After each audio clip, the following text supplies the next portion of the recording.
આ લો મમ્મી, આ 3,000 તમારી પાસે રાખો. નવી વહુએ નોકરી જતી વખતે સાસુને કહ્યું. સાસુની આંખોમાં પાણી આવી ગયું. સાસુએ કહ્યું, બેટા આટલા બધા પૈસાનું મારે શું કરવું છે? મમ્મી, આખો દિવસ કેટલી બધી વસ્તુઓ માટે પૈસાની જરૂર પડતી હોય છે. હું 1 મહિનાથી જોઈ રહી છું. શાકવાળો, ફળવાળો અને ક્યારેક કામવાળી પણ વધુ પૈસા માંગે છે. તમારી પાસે આ રકમ ભલે રહી. અરે બેટા, તારા સસરાજીનું પેન્શન આવે છે ને? એ હતા ત્યારે એમની પાસે માંગતી હતી. હવે સરકાર વગર માંગ્યે દર મહિને આપી દે છે. સાસુએ હસીને કહ્યું. મમ્મી, તમે કિટ્ટી પાર્ટી જોઈન્ટ કરી લો. તેમની સાથે ફિલ્મ, ભેલ પાર્ટી, નાટક વગેરે માણો. તમારી જિંદગી જીવો. તમારા દીકરાએ મને કહ્યું કે તમે કેટલી તકલીફ વેઠીને ઘર ચલાવ્યું છે. મોટા ભાઈ અમેરિકા છે. દીદી પોતાને સાસરે ખુશ છે. હવે તમે નવું જીવન શરૂ કરો. મને ખબર છે તમે અત્યાર સુધી તમારી બધી ઈચ્છાઓ મનમાં દાબીને જીવ્યા છો.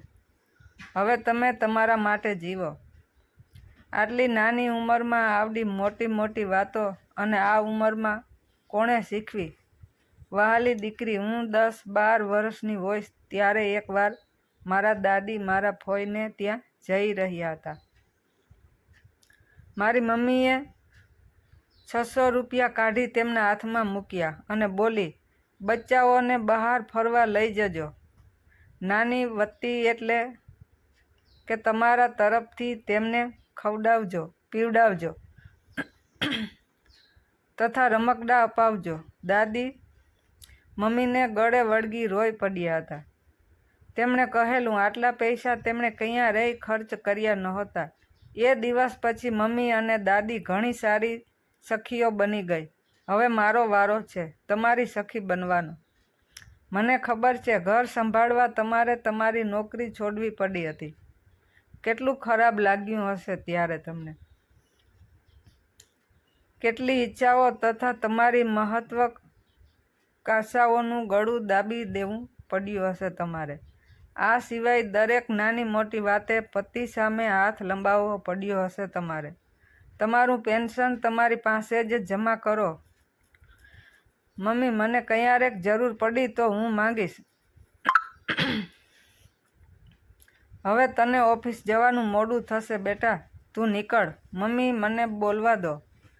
આ હું મારી ખુશી માટે કરી રહી છું. મારી માએ કહ્યું હતું કે 18 કલાક કામના ઢસરડા કરનાર મહિલાને કોઈ સમજતું નથી. પણ તું તારી સાસુમાનું ધ્યાન રાખજે. પ્રેમ વાવીશ તો પ્રેમ પામીશ.